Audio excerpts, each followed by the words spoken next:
అందరికీ జై గోవింద.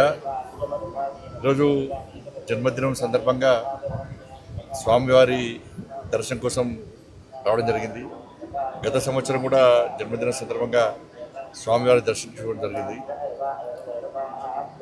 ప్రతి ఒక్కరూ సుఖ సంతోషాలతో ఉండాలని చెప్పి, అందరి కష్టాలు తొలగిపోవాలని చెప్పి, ఒక ప్రశాంతమైన వాతావరణంలో జీవించాలని చెప్పి, ఈ దేశం కోసం, సనాతన ధర్మం కోసం, ఈ సమాజం కోసం అందరూ కలిసికట్టుగా ఉండాలని చెప్పి, ఎవరికి ఏ కష్టం వచ్చినా, ఏ ఆపద వచ్చినా ఈ ధర్మ పరిరక్షలో ఒకరికొకరు చేదోడు వాదోడుగా ఉండాలని చెప్పి, ఆ శక్తిని, సామర్థ్యాన్ని, ఆ ఆలోచనను కల్పించాలని చెప్పి ఆ స్వామివారిని వేడుకోవడం జరిగింది. దాంతోపాటు ఒక శక్తివంతమైనటువంటి భారతదేశ నిర్మాణం కోసం, ఈ దేశ రక్షణ కోసం, ఈ దేశ అభివృద్ధి కోసం, ఈ దేశంలోని పేద ప్రజల సంక్షేమం కోసం అహర్నిశలు శ్రమిస్తున్నటువంటి ప్రియతమ నేత, దేశ ప్రధాని నరేంద్ర మోడీ గారికి నిండు నూరేళ్ళు ఆరోగ్యాలు ఇవ్వాలని చెప్పి, వారికి ఆ శక్తిని, సామర్థ్యాన్ని ఇంకా కల్పించాలని చెప్పి, వారికి ఎప్పుడు స్వామివారి యొక్క మంగళాశాసనాలు ఉండాలని చెప్పి ఆ స్వామివారిని వేడుకోవడం జరిగింది. దాంతోపాటు టీటీడీ సంబంధించి మా భానుప్రకాష్ గారు టీటీడీ బోర్డు మెంబర్గా ఉన్నారు. సరే, అనేక అంశాల మీద వారు మొదటి నుంచి కూడా గతంలో భారతీయ జనతా పార్టీ నాయకులు ఉన్నప్పుడు కూడా అనేక సమస్యల మీద ఫైట్ చేసేటువంటి అనుభవం వరకు ఉంది. ప్రశ్నించేటువంటి స్వత్వం వారి ఇప్పుడే వారికి కూడా జరిగింది. నాయుడు గారు కూడా నాకు చాలా దగ్గర మనిషి. వారి బ్లెస్సింగ్స్ కూడా గతం నుంచి ఎప్పుడు కూడా నాకు ఉంటా ఉంటాయి. నేను కూడా రిక్వెస్ట్ చేస్తా ఉన్నాను, ఈ తెలుగు రాష్ట్రాల్లో కనీసం ధూపదీప నైవేద్యానికి నోచుకున్నటువంటి దేవాలయాలను కాపాడుకోవాల్సిన బాధ్యత టీటీడీ మీద ఉంది. దాంతోపాటు అనేక పురాతన దేవాలయాలు ఇవాళ తెలుగు రాష్ట్రాల్లో ఉన్నాయి. కనీసం అభివృద్ధి నడుచుకోవట్లేవు. భక్తుల మాత్రం చాలా పవర్ఫుల్ సెంటిమెంట్ టెంపుల్స్ అవన్నీ కూడా. కానీ ఎలాంటి అభివృద్ధి నోచుకోలేక, నిధులు లేక చాలా ఇబ్బంది పడుతున్న తరుణంలో వాటిని గుర్తించి ఆ దేవస్థానాలు కూడా సంవత్సరానికి వస్తారు, సంవత్సరానికి 2 సార్లు జాతరలు జరుగుతూ ఉంటాయి, ఉత్సవాలు జరుగుతూ ఉంటాయి, లక్షలాది మంది భక్తులు దర్శించుకుంటారు. కానీ మిగతా సమయంలో కనీసం ఇక్కడ అభివృద్ధి, కనీస సౌకర్యాలు లేక ఇబ్బంది పడుతున్నారు. కాబట్టి ఈ తెలుగు రాష్ట్రాల్లో ఉన్నటువంటి పురాతన దేవాలయాలకు నిధులు కేటాయించి వాటిని ఒక యుద్ధ ప్రాతిపదికన, ఒక ప్రణాళిక ప్రకారం అభివృద్ధి చేయాల్సిందిగా నేను వారికి విజ్ఞప్తి చేస్తాను. నా కరీంనగర్ పార్లమెంటు నియోజకవర్గానికి సంబంధించి కరీంనగర్లో గతంలో దేవాలయ నిర్మాణం కోసం భూమి పూజ జరిగింది. దాంతోపాటు అక్కడ దేవాలయాన్ని, కరీంనగర్ నగరంలో దేవాలయం నిర్మించడం, దాంతోపాటు కొండగట్టు, వేములవాడ, ఇల్లంతకుంట రామాలయం, ఈ 3 దేవస్థానాలు కూడా అభివృద్ధి కోసం నిధులు కేటాయించి సహకరించాలని చెప్పి టీటీడీ చైర్మన్ గారికి, అదేవిధంగా గౌరవ పాలకవర్గ సభ్యులందరూ కూడా మా భానుప్రకాష్ రెడ్డి గారి ద్వారా నేను విజ్ఞప్తి చేస్తున్నాను.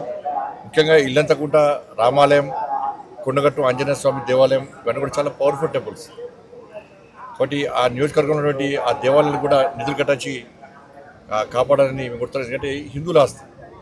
ఇవాళ ఎంత ఘోరమైన విషయం అంటే, నిన్న నేను కాటేజీలో ఉన్నప్పుడు ఒక ఉద్యోగస్తుడు వచ్చిండు. సార్, హిందువుల ఆస్తి, హిందువుల హక్కు తిరుమల తిరుపతి దేవస్థానం. ఇవాళ మనం కింద నుంచి పైకి స్వామివారిని దర్శించుకోవాలంటే ఇతర మతస్థులు కానీ, ఇతర దేశస్తులు కానీ ఒక డిక్లరేషన్ ఇచ్చి పైకి రావాల్సి వస్తుంది. స్వామివారి విశ్వాసం, నమ్మకం ఉంది అని చెప్పి ఒక డిక్లరేషన్ ఇచ్చి రావాల్సి వస్తుంది. ఇది గతం నుంచి జరుగుతున్న ఆనవాయితీ.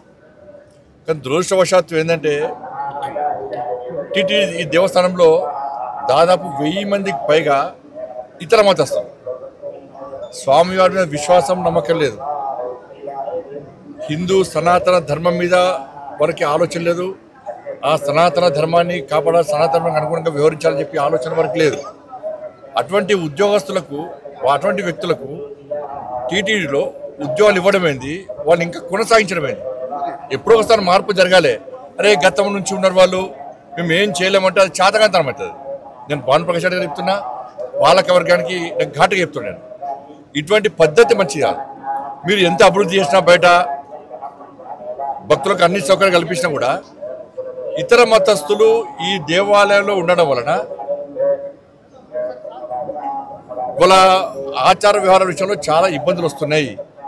అది బయటికి రాకపోవచ్చు. ఏదో సత్రం కాదు ఇది, అన్ని మతాలకు ఇవ్వడానికి ఇది సత్రం కాదు. చాలామంది అర్చకులు కానీ ఈ సనాతన ధర్మం మీద ఆధారపడిన ఉద్యోగాలకి చాలామంది ఇబ్బంది పడుతున్నారు. కాబట్టి జీతభత్యాలు ఇచ్చుకుంటూ స్వామివారి మీద విశ్వాసం నమ్మకం లేని వ్యక్తులను ఏ విధంగా మీరు ప్రోత్సహిస్తారు? గతం నుంచి వస్తున్నప్పుడు కూడా ఎక్కడో ఒకడ పురుష పెట్టాల వాటికి. అరే నాకు ఆశ్చర్యం అనిపిస్తుందండి. ఇతర దేశాలకు దేశం సత్రంగా మారింది, తెలుగు రాష్ట్రాలు సత్రంగా మారింది. వాళ్ళకి ఆధార్ కార్డు ఇస్తాము, పాస్పోర్ట్లు ఇస్తాము, వాళ్ళకు రేషన్ కార్డు ఇస్తాము, వాళ్ళకి డబుల్ బెడ్రూమ్లు ఇస్తాము, వాళ్ళకి పెన్షన్ ఇస్తాము. ఇతర మతస్థులకు టీటీడీలో ఉద్యోగాలు ఇస్తాము. ఇది పద్ధతి కాదు. దీన్ని పూర్తి స్థాయిలో ప్రతి హిందూ కూడా దీన్ని వ్యతిరేకిస్తాడు. దీన్ని వెంటనే నిర్మూలించాల్సిన బాధ్యత పాలక వర్గం మీద ఉంది. ఇవాళ బయట మొత్తం చర్చ జరుగుతున్నది, తెలుగు రాష్ట్రాల్లో చర్చ జరుగుతున్నది. నిన్నగాక మొన్న మీరు ఒక ఉద్యోగస్తుని సస్పెండ్ చేశారు. అంటే బయటకు వస్తేనే మీరు సస్పెండ్ చేస్తారు తప్ప దీని మీద ఒక విచారణ జరిపి ఎవరెవరు ఉన్నారు, ఎవరెవరు ఈ సనాతన ధర్మానికి వ్యతిరేకంగా టీటీడీ నిబంధనలు వ్యతిరేకంగా వ్యవహరిస్తున్నారో ఎందుకు మీరు ఎంక్వైరీ చేస్తున్నారు? ఎందుకు నిర్మించలేకపోతున్నారు? ఇది ఓట్ బ్యాంక్ పాలిటిక్స్ కాదు. ఓట్ బ్యాంక్ పాలిటిక్స్ కోసం కూడా టీటీడీని ఉపయోగించుకుంటే అంతకన్నా మూర్ఖత్వం ఇంకోటి కాదు, ఈ పిరిగితనం ఇంకోటి కాదు. నేను దయచేసి మళ్ళీ విజ్ఞప్తి చేస్తున్నా, ఇది ఏ ఒక్కరి ఆస్తి కాదు, ఇది హిందువుల ఆస్తి. స్వామివారి విశ్వాసం నమ్మకం హిందువుల యొక్క ఆస్తి తిరుమల తిరుపతి దేవస్థానం. అటువంటి ప్రాంతంలో ఇతర మతస్థులకు ఉద్యోగాలు ఇచ్చేటువంటి పరిస్థితి నుంచి బయటికి రావాలి. ఉన్న ఉద్యోగస్తులను వెంటనే తొలగించాల్సిన బాధ్యత వాళ్ళ టీటీడీ పాలక మండలి ఉన్నది. నిన్న మతము రెచ్చగొట్టడం కాదు, వాస్తవం. ఒక మసీద్కి చర్చి పోయి ఒక నామం పెట్టుకొని నేను పోతే నాకు ఉద్యోగం ఇస్తారా? నాకు రాణిస్తారా? నేను అరే మసీదులో చర్చిలో మాత్రం ఇతర హిందువులకు అవకాశాలు ఉన్నాయి. ఇదే సత్రం అయిదమన్నా కుక్కడికి వస్తున్నాయా పైసలు ఆస్తి అంతా కూడా? ఎవరు ఆలోచన ఇది? ఎప్పుడు మారుతుంది? ఇంకా మారాల్సిన బాధ్యత, మార్చాల్సిన బాధ్యత ఉందా లేదా?